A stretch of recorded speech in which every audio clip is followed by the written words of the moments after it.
So picture like the skin of a pudding. I'd rather not. I think which we all agree is the best part of the pudding.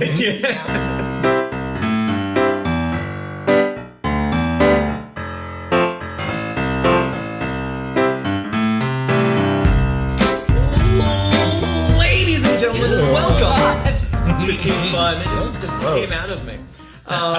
It is Tabletop Tuesday.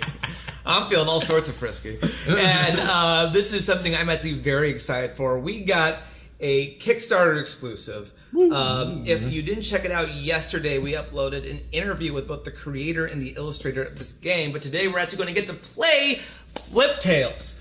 I believe we're filming this a little bit early, so it's either live on Kickstarter now or coming to Kickstarter real soon. But essentially, this is a party game for creative people. It is a quick, easy RPG. It's about time there's finally a party game for this type of people. Enough for the science nerds. This one's for us. Yeah, finally. Basically an easy RPG style game that really anyone could jump on into. And in order to show that, I have told this group here, Louie, me, Dancing Mike, me, Brittany, and Scott, absolutely fuck all about this game. So, we're going to start with character creation. Character creation, very simple. You're going to choose one ability. I'm Michael. And one creature. Oh, damn. Should we treat this like a typical role-playing game and be like, but Noah, character creation takes so long. Not here. We're not doing that the entire game. So go ahead, look through these cards, and while I explain kind of how the game works. Do we get to pick? You get to pick. Yeah. You get to pick. Some people like to pick random. You can mix and match. You can look on the back. Do whatever you feel comfortable with. Get yourself familiar. You don't need to share with anyone else yet. Well. But pick your creature and your ability, and we will start from there. So, unlike a lot of RPGs that have, $50 rule books, a lot of dice, we are working with coins. We got different color coins. There will be 3 stats each character has. It's tough. There is sort of strength, so the physical score. Okay. There is magic, and there is smarts. So physical being red, magic being orange, smarts being yellow. Based on your both ability and creature, you're going to pick, basically grab the number of dice combined that it says to take, and keep that on you. That is your pool.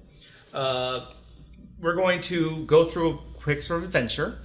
As things are going, I'm going to kind of read the prompt out loud, and when they are prompted to, they are going to, what the game refers to as freestyle, basically respond what they want to do. Your imagination is the limit. If you can back it up and have a reason for it, you are good to go with it. Based on the difficulty of that, I'm going to kind of set a number of coins that need to be turned up heads. If it's something easy, like lifting something like a rock, it's probably like one coin has to be heads. If you're trying to move a mountain with your mind, sure, you can explain it, you can do it, but that might be 8 coins heads up. So based on that, as the referee, I get to kind of choose how that works and tell how the story plays out from there. The game has a bunch of different stories and adventures in the book itself. We are starting with the first one, Grundy's Sweet Revenge. Sounds like an adult It's about time. Grundy's been waiting long enough. Yeah, Grundy spits on your grave. So there is combat. I'll kind of explain how that works when we get there. It's very much similar to kind of the rules I described. The one other thing I'll mention now, if someone's trying to do something and you come up with a way you're able to help them, you would take half of your coins for that skill and give it to them. So for instance, Louis, not saying which one you are yet, but let's say it's a roll that takes smarts, and someone else is doing it and you want to help them, you have 5 smarts with this here. I don't know what the creature is. You can give half of that pool to the other person to help them with their roll. Got it. So I'm going to put these under the... Everyone's chosen your creature and your ability. Think of a name. Think of what they look like. You can go based off the picture. You can make it up to yourselves. But we're going to begin our tale. Welcome to Almond Hill, a small medieval town. Almond Hill is home to about 300 people, mostly farmers and a commune of pottery enthusiasts. You are a new class of law enforcement, and today is your first day of training. The sheriff, named Chip, has gathered you to help investigate a crime. Chip asks you to introduce yourselves to each other by saying your name and what makes you special. So, since this is level 1, the level 1 ability on your ability card is unlocked and you're able to use that. So you're not able to use level 2 or level 3 on there, just level 1. Okay. If you want to see what level 3 does, we're not going to get to that today, but you can go ahead and kickstart this game and find out for yourselves. So, starting from Louis working this way, who are you? My name's Bark Sparkum, and I'm a tree inventor. As in, I'm a tree that invents things, not that I'm somebody that invents trees. Someone beat you to that, I'm afraid.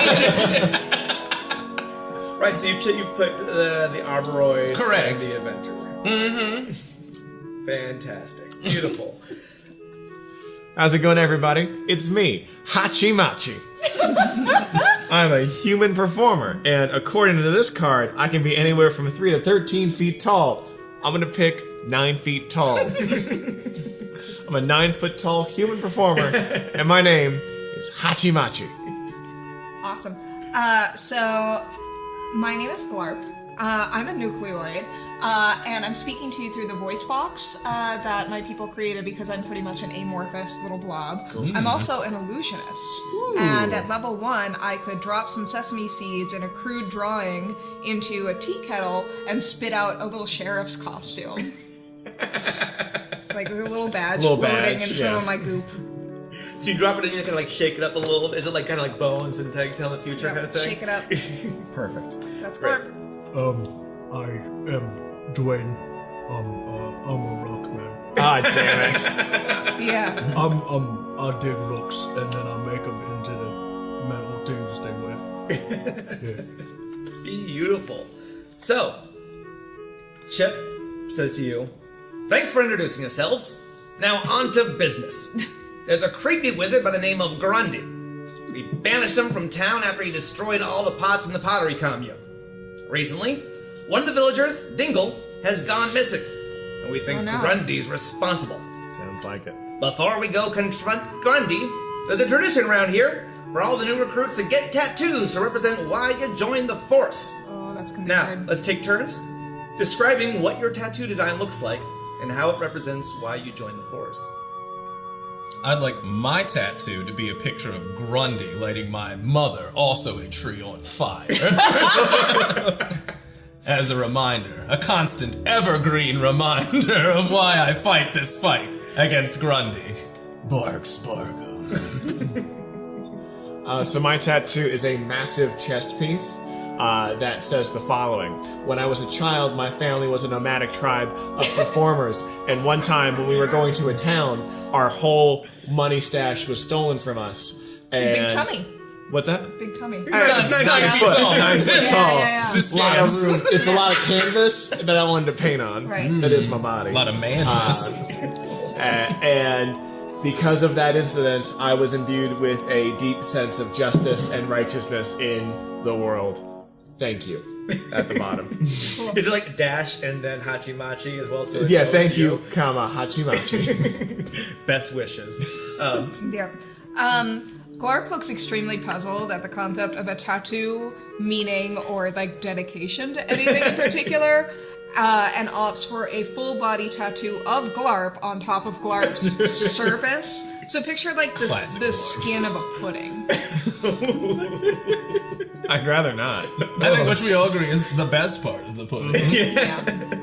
That's why I get all skin pudding. Right. You gotta. It's the best part of fried chicken, and it's what serial killers get after. Makes Dwayne? sense. So as Dwayne is rock, he will paint on himself just pictures of what you guys wear. Because I make the things there. Well, you can call me a pimp, baby, because I'm wearing a fur coat. I have just painted on the coat itself. I saw it coming. Didn't mean it's any better. Saw it coming though. All right. So, after getting inked, Chip leads you, or It chiseled, took or 10.5 hours because of my whole thing. I've absorbed my tattoo at this point and look identical. Is it just kind of like a shimmering effect, or it looks like you're kind of Just like a bit of a double. Yeah. After getting inked, Chip leads you on a walk into the woods to Grundy's hideout.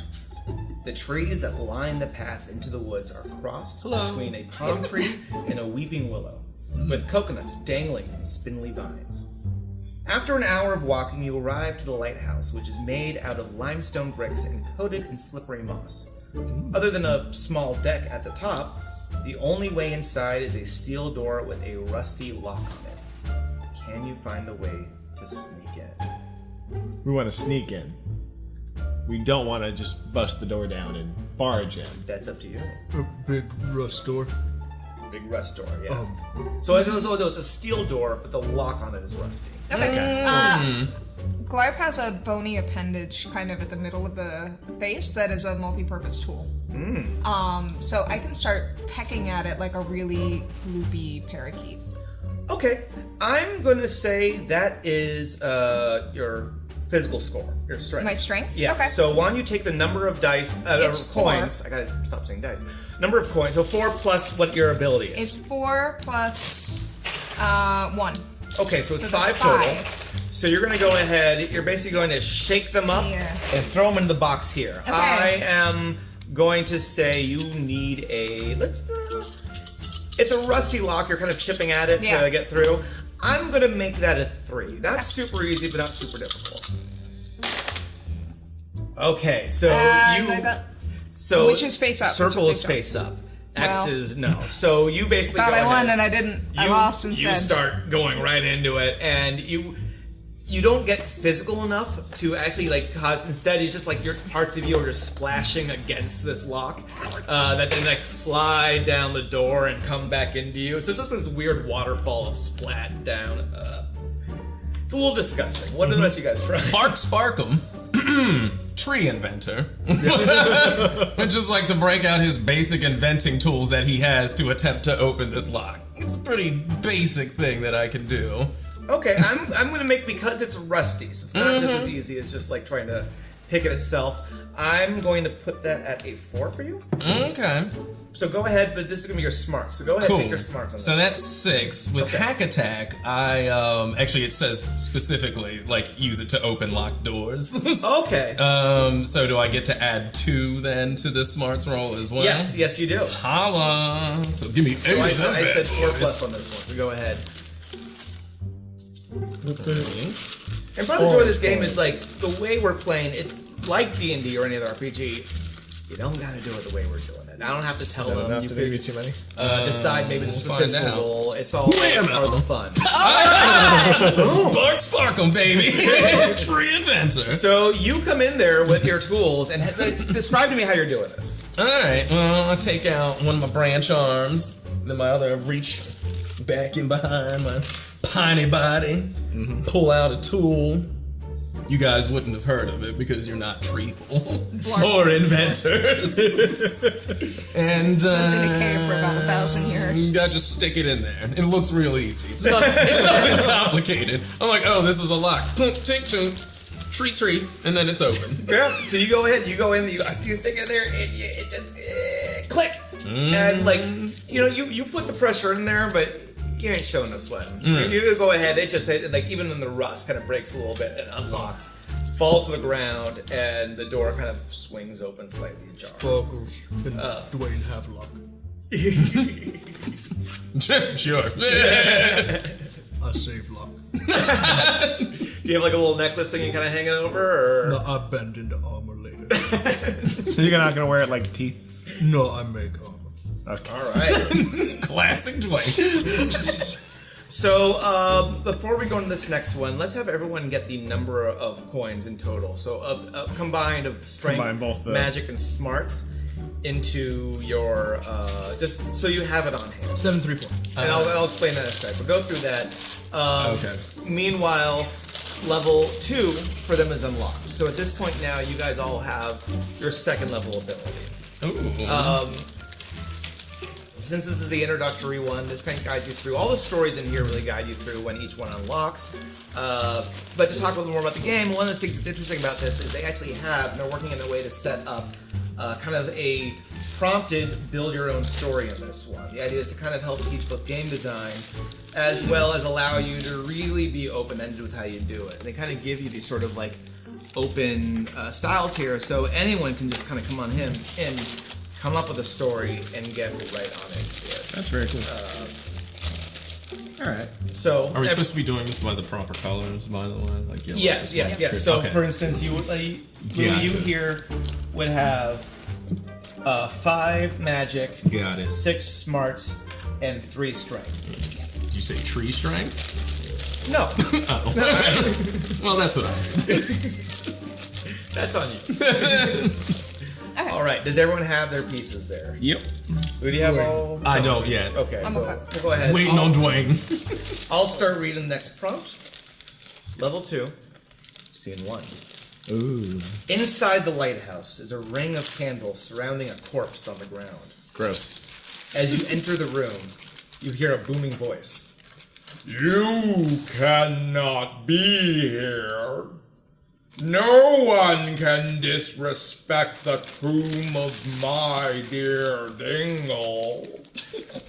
A geoid figure leaps from the shadows, crashing onto the floor. Y'all cousins? Behold, I am Grandi. And since you have disrespected the tomb of Dingle, I will destroy you. No, Dwayne break you. And I- I hit him with my big diamond hammer arm. All right. So we're going to go ahead and jump right into that then.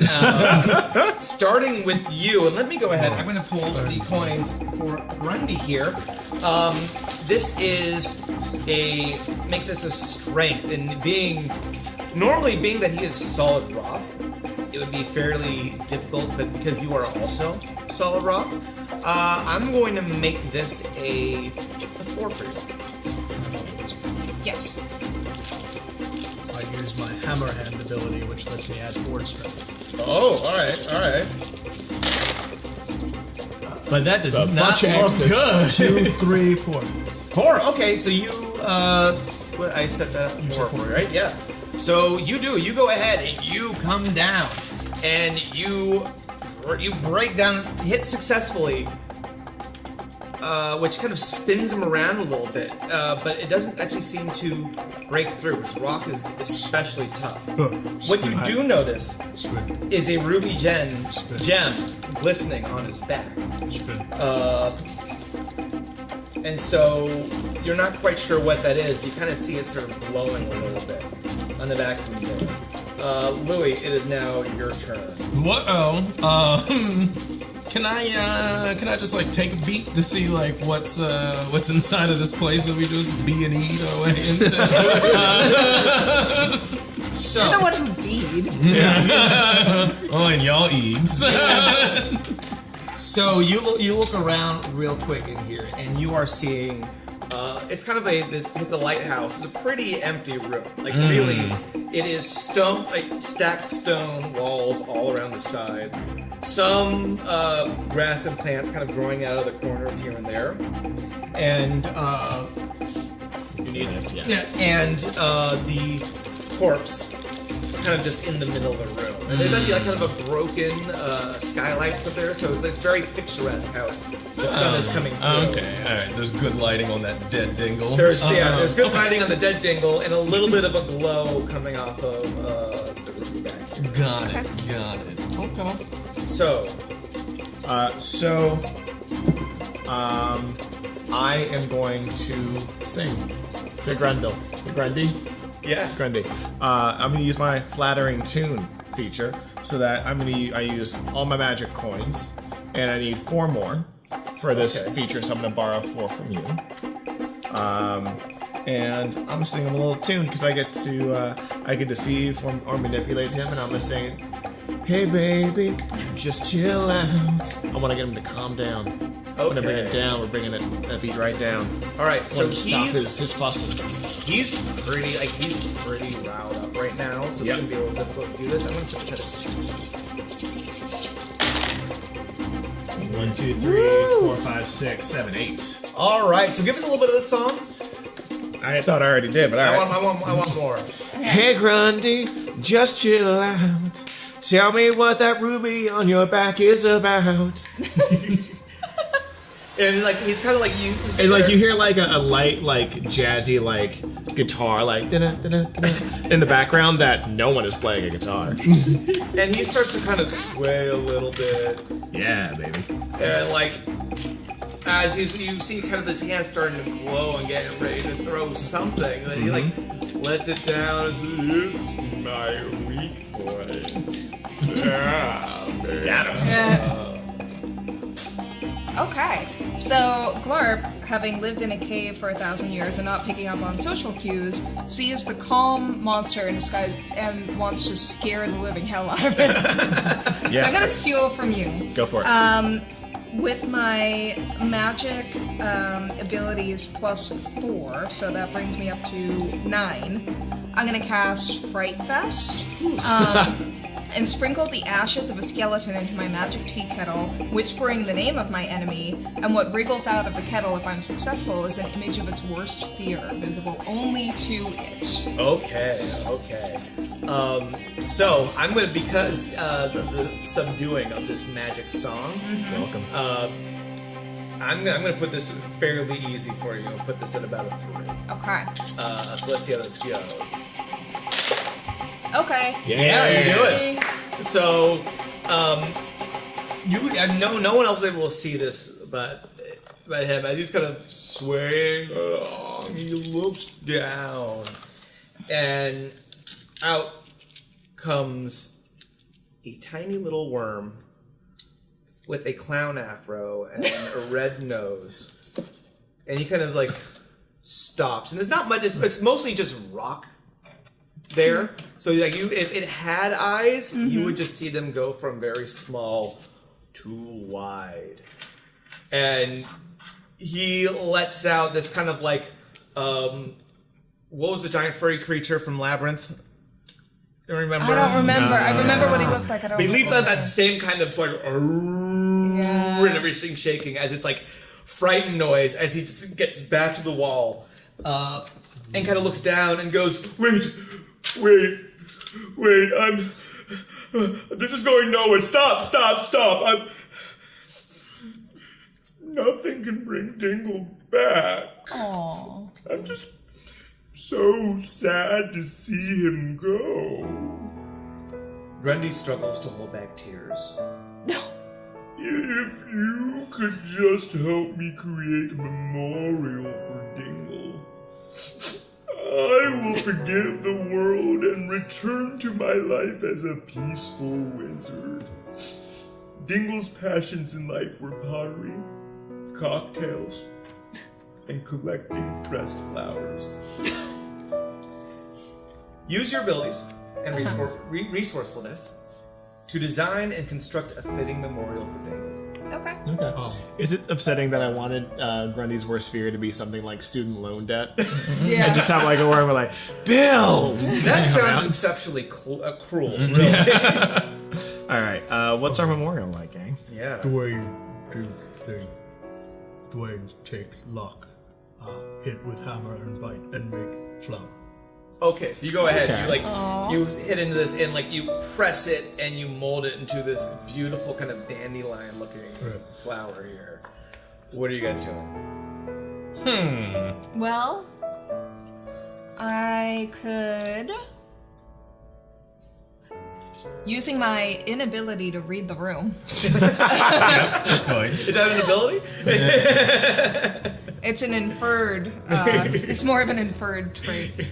I will use my level 1 dress up spell to put on a formal tux to kind of dress to the occasion, but it's going to have to conform to my weird nucleoid body. So it's always like this tux is like always kind. It's form fitting but constantly moving. But the form's like it fits to the form. I take out a little wooden recorder, and I play the saddest song you've ever heard played on a little wooden recorder. That's pretty difficult. Those Yep. are really sad sounding instruments. Yeah, it's Yeah, not. very mournful wood. That's what they say about me. Mournful wood. It's my favorite song, Mournful Wood. I'd like to inquire if Dwayne happens to have more metal in him at the moment. Couldn't find. Okay. I dig. I pull out my pickaxe. Because I'd like to make like a little like motor thing that we could put like on the dead dingle so he could like get up and do like a dead body dance like during this like funeral. Yeah. Like, Classic funeral. yeah, I think that As would far be as I know, fun. yeah. I don't know. So you're going for kind of like a weekend at Bernie's. Yeah. I just want him like kind of like swaying while this like sad song is playing. Yeah. So we'll say you go ahead and Dwayne, you rush like without even like a second thought, just like rush over, start pickaxing away, get Closest some ore, and then together you guys are able to form and make this mechanical contraption that just kind of feels like puppeteering this dead body. Yep. And Grundy, I think, if he was a smarter wizard, would probably be disturbed by this. But instead, he just starts doing the same dance alongside it. Just kind of getting down. So the two are now in sync in life. I and clap thereafter. along, but because I've never been around people and don't know how things work, I'm clapping on 1 and 3. Yes. It's a real ska clap. So, you guys do it, and Grundy kind of dancing, crying, like full to little like rocks and sap, thanks you all, and together you all head back to the town. Upon returning, Chip thanks you for returning order to Almond Hill. Tells you that the town sailors want to put on a special show for you to express their gratitude. At sunset, she brings you back to the lighthouse, where there's a comfy blanket and a cheese plate to enjoy while you watch the show. Ooh, cheese. The horizon is speckled I with just start ships. absorbing cheese into my form and let it float around in there. That sounds kind of like You gotta, most weekends. Put like a piece down and just kind of like sucks it in. You watch it float through the body. The horizon is speckled with ships of all shapes and sizes. As the sun tucks itself into bed, little lights begin to flicker in the distance as the crews release glowing lanterns into the sky. The sheriff carries a lantern and a book of matches over to you and says, "We saved you once. We saved one for you. In case y'all want to say any last words to Dingle." I think I forgot the accent. That's fine. As you light up the candle and release it into the air, the wind guides it to the others, and they swirl in the chaotic yet beautiful harmony that can now only be described as life. Game over. You win. Alright, bye. And guys, that is Fliptales. Easy to jump into, easy to Yeah. play, whether you've played thousands of RPGs or this is your first one. I highly suggest you check out the Kickstarter. If it is currently live as of airing this video, we will have a link in the description below. Also, make sure to click the link up there, because that's how YouTube actually works. It just kind of pops in. For the interview with Ryan and Caroline, the designer and illustrators of this great game. This is just icing on the cake. The sky's the limit. So please check it out. And as you're doing that, be sure to like the video, subscribe to the channel, hit that little bell notification to make sure you know every time we release a video, every Tabletop Tuesday, Digital Thursday, and any other time we've got something for you. Until next time, I'm Noah, this is Lou, Dancing Mike, Brittany, Scott, we thank you for watching, and have a good